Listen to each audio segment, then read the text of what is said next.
এখন তরমুজটা কিনে নিচ্ছি, তরমুজটাও বড়ই এনেছে, কিন্তু এই যে আছে মোটামুটি লাল, ভিতরের কি অবস্থা এটা তো আর কেউ বলতে পারে না, যেমনই বের হয়। তরমুজটা সাদা বের হয়ে গিয়েছে। তরমুজটা আমার বোন কিনতে পারেনি, তরমুজটা ঠকে গিয়েছে। তো তরমুজটা হলো আমার বাচ্চাদের আব্বু যে আছে তাকে দেওয়া যাবে না, তাহলে বদনাম করবে। এত ফল ফ্রুট এনেও যদি আবার তরমুজের জন্য বদনাম শুনে হয়, তাহলে কি লাভ হলো কোনো? তরমুজ দিব না, অন্য ফল দিব খেতে।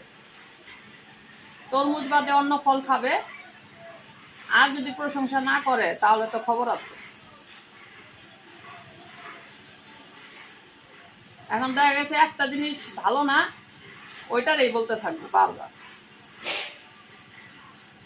আরো আরো যে 10টা জিনিস ভালো, ওইটা ভুলে যায়।